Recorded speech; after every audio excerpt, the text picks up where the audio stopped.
n'a jamais été aussi difficile de réussir qu'aujourd'hui. Les réseaux sociaux, la télé, la musique ont tellement bousillé notre cerveau que les hommes n'ont plus aucun contrôle.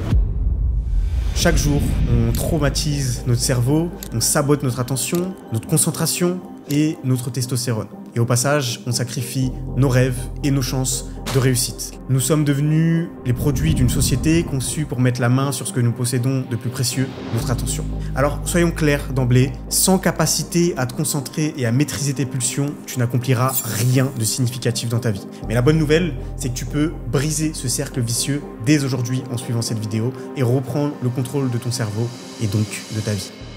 Désexualiser ton cerveau, c'est vraiment un cheat code pour réussir dans tous les domaines, que ce soit avec les femmes, dans une transformation physique ou même dans le fait de devenir libre financièrement. Alors dans cette vidéo, je vais te dévoiler 5 étapes actionnables à implémenter dès la fin de cette vidéo pour que tu puisses changer. Parce que c'est en maîtrisant tes désirs que tu décupleras tes chances de succès. Tu verras que désexualiser ton esprit n'a rien à voir avec le sexe, mais touche à quelque chose de beaucoup plus profond.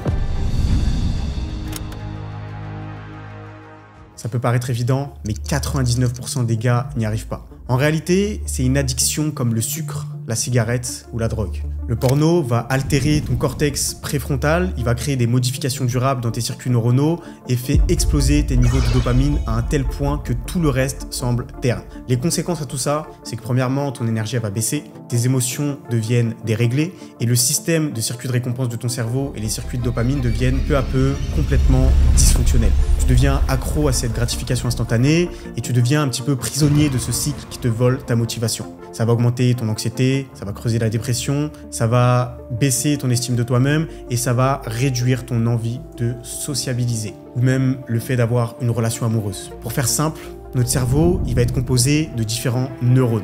Et ces neurones sont des cellules qui sont capables de produire et transmettre des signaux électriques et chimiques. Des signaux ensuite convertis sous forme chimique, sous la forme de neurotransmetteurs qui seront ensuite reçus par des dendrites et d'autres neurones. Ça va avoir notamment une implication dans la régularisation de la sensation de plaisir, dans la régulation de la motivation et de l'effort associé à certaines tâches dans la régulation de la prise de décision. Pour vous faire une image, imaginez que la dopamine, c'est un petit peu comme une piscine à vagues. Le niveau de l'eau de votre piscine, c'est votre motivation.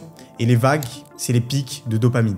Quand l'eau est calme, c'est notre état normal avant de se masturber. Ensuite, quand vous commencez à vous masturber, la piscine va se mettre à effectuer de très grosses vagues car vous prenez du plaisir. Le problème, c'est que quand il y a de grosses vagues, il y a aussi des gros pics de dopamine. L'eau de la piscine et donc votre motivation va déborder de la piscine. Donc une fois que vous aurez fini, il y aura moins d'eau qu'au départ dans la piscine parce que l'eau aura débordé en dehors de la piscine. Si vous avez le malheur de recommencer, la deuxième fois ne sera pas aussi plaisante que la première parce que vous aurez moins d'eau dans votre piscine. Mais vous continuerez de vider l'eau de la piscine et donc votre motivation. C'est pareil pour la troisième fois et la quatrième fois, jusqu'au moment où le niveau de votre piscine est tellement bas que ça ne vous procure plus aucun plaisir. Alors vous arrêtez, mais désormais, le niveau d'eau de votre piscine est presque à 0. Et donc par extension, votre niveau de motivation est presque à 0. Vous n'avez donc plus la force de vous masturber et vous n'avez donc plus la force de ne rien faire. Ni travailler sur vos projets, ni aller à la salle, ni accomplir tous vos objectifs. Pour arrêter pour de bon, il va falloir passer à l'étape numéro 2.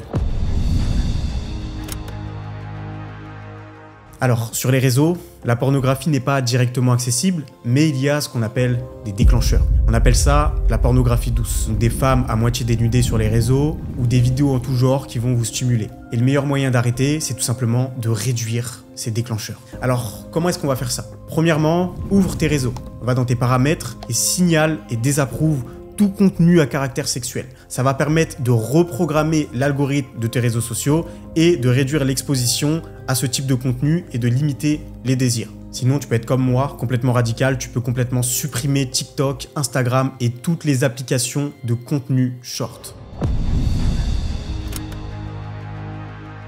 Le porno t'enferme dans un brouillard qui t'empêche de réfléchir à qui tu es et où tu vas. Pour résoudre à cette problématique, il va falloir reprogrammer ton cerveau. Chaque matin, après ta douche, tu peux t'asseoir en silence, fermer les yeux et orienter toute ton attention vers le centre de ton crâne. Prends ce moment, c'est super important, et commence à penser. Penser librement.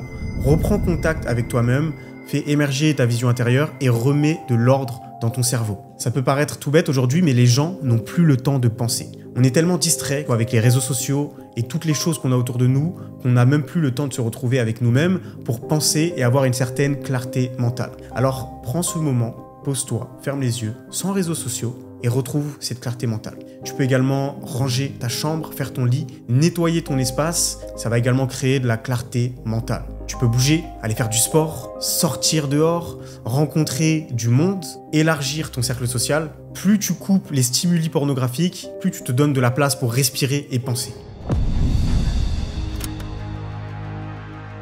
Étape numéro 4, éduque ton cerveau à la gratification long terme. Si tu te forces volontairement à souffrir en prenant des douches froides, en faisant des saunas extrêmes ou en faisant des entraînements intenses, tu rééduques petit à petit ton cerveau à accepter la souffrance et à accepter d'avoir de la gratification long terme, c'est-à-dire des résultats qui vont être après le moment où tu vas faire les efforts. Parce que oui, les résultats d'une séance de musculation, ça va pas se ressentir dès le premier jour, mais après plusieurs semaines. Et en fait, en faisant ce processus, petit à petit, tu vas te libérer de toutes ces addictions et tu auras plus de clarté mentale. Et les tâches réellement importantes comme monter un business, maigrir ou te muscler te sembleront beaucoup plus faciles.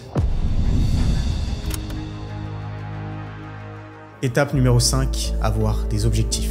Maintenant que tu as retrouvé ton cerveau, prends un papier, un stylo et note ta vision idéale de toi dans 5 ans, dans les moindres détails. Le corps que tu veux, la maison de tes rêves, la voiture de tes rêves, la femme de tes rêves, les cadeaux de tes rêves que tu vas faire à ta famille. Et une fois que c'est fait, tu n'as plus qu'à créer un plan d'action précis pour aller chercher tes objectifs. Donc l'étape finale, c'est ça. Il faut que tu reprogrammes ton cerveau, il faut que tu te forces à faire des choses difficiles, ensuite te fixer des objectifs clairs et précis que tu vas noter sur un papier et établir ce plan d'action pour aller chercher tes objectifs. Et à partir de là, tu seras finalement libéré de toute addiction. Tu seras réellement la personne que tu es censé devenir.